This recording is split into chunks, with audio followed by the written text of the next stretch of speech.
सखी सचना रे दिलवा लागल मैया से सखी सचना रे शेरवाली अइली घरवा सखी नाचना रे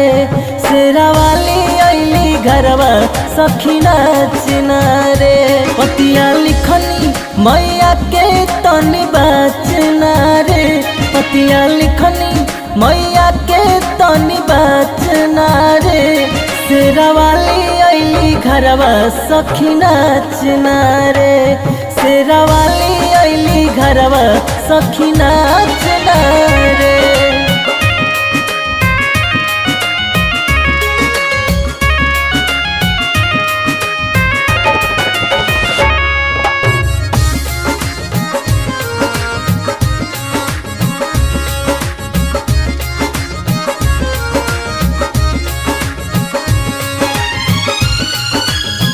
साल भर से रही सखी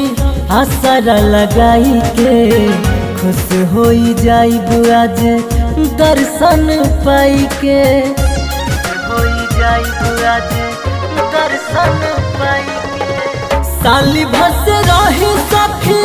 आसरा लगाई के खुश हो जाइब आज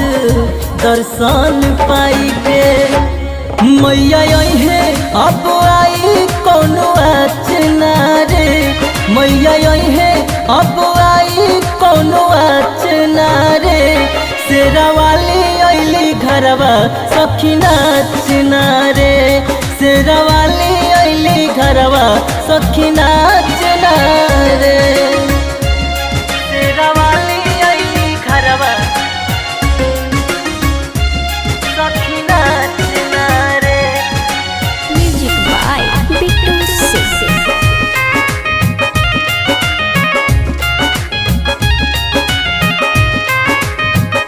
शेरवाली अइली घरवा सखी नाचना रे हर साल पूजी हम माई के चरनिया साहनी विजय संजय लिखले भजनिया साहनी विजय संजय लिखले भजनिया हर साल पूजी हम माई के चरनिया साहनी विजय संजय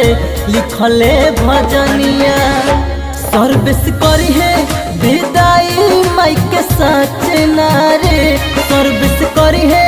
विदाई माई के सचना रे शेरवाली अइली घरवा सखी नाचना रे